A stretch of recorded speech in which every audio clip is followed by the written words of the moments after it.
What's up, guys? My name's Noah. I make music as Haterade, and you're watching Sounds Good. So a lot of guys that I work with one-on-one have trouble making drops feel huge with just using chords. A lot of guys in future bass, a lot of pop music too. Just EDM in general, it's hard to make your track feel big with just chords. And sure, you put a bass line in there, but really, what does that do? It just adds a little bit of low end, but it doesn't add any complexity or texture. So that's what I wanted to talk about today in today's video. And also wanted to let you guys know, if you're having trouble finishing music, I got a free finishing music checklist in the description of this video. It's totally free. Go grab it. It's my gift to you guys for watching this video. I really hope it helps you. It's helped a lot of people so far.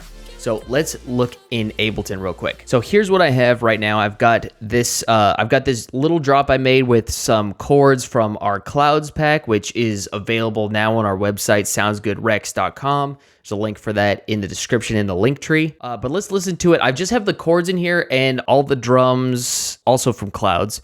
Let's listen.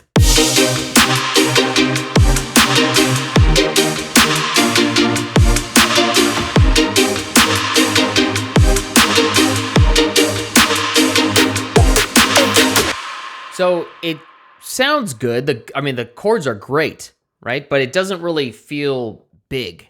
And that's what we're going to be talking about today. It's just adding layers to add complexity and depth to these chords.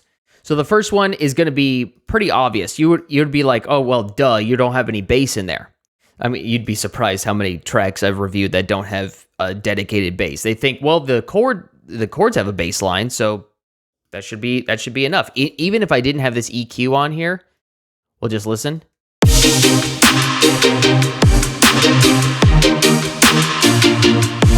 There's like some bass down there, but it's not sub bass, and it doesn't set the foundation for this particular loop. So let's roll this EQ back and then introduce our bass. So the bass, this is our patch called Orange from our Clouds pack, and it sounds like this. So the reason why I picked this one is because it has a sizzle, like a top texture there, and that's from the noise oscillator running into the distortion and then some OTT here. That's going to be essential here. It's going to add a little bit of extra crispness to the bass, and you could hear now when we add it to the chords.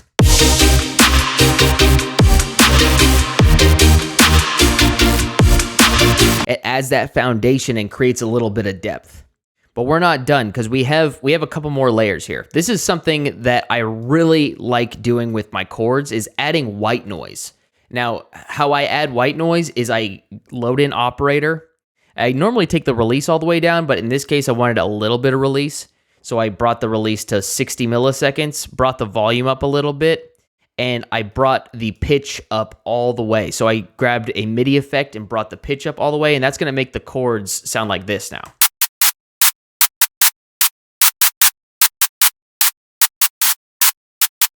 You can see it doesn't have any tone, and that's okay because we just want this for the top end texture. And I could probably be a little more generous with this cut too and go all the way up here. So now when we listen to this, I'll play it with and without.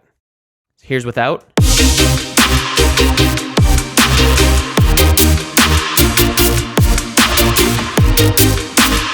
It really adds that top end sizzle, and this is essential for future bass chords. A lot of times when you start to stack elements and layer a lot of stuff, it gets noisy and sort of garbled at the top end. So if you just roll off some of the top end here, like what we did right here on the chords, replace that with this noise, it'll make it a lot cleaner and a lot more stable. The next is just adding a second layer to the chord, something that sounds slightly different. I chose this keys preset from Clouds.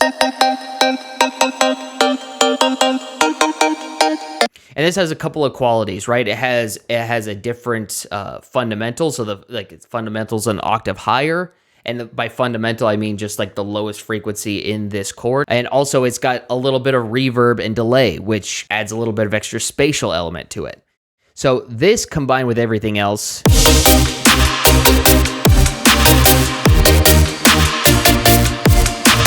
it's starting to take shape a little bit more, and it's starting to feel bigger, which is good. That's what we're after. And the last thing is to have a counter melody with a lead. This is something I do all the time in melodic tracks like this. And for this one, I chose our Lossy preset from Clouds.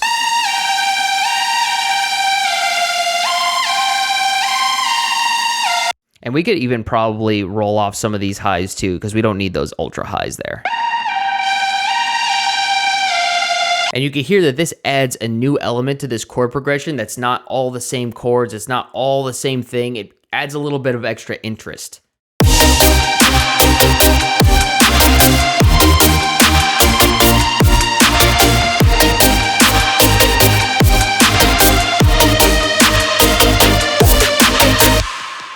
Another thing you could do is, as a bonus tip, I just copied the bass line from the chord progression, but if you wanted to make this bass to feel a little bit more static and sustained, which might be a nice contrast, you could just select all the notes here and hit legato, and now the bass becomes the bedrock for which the entire track sits.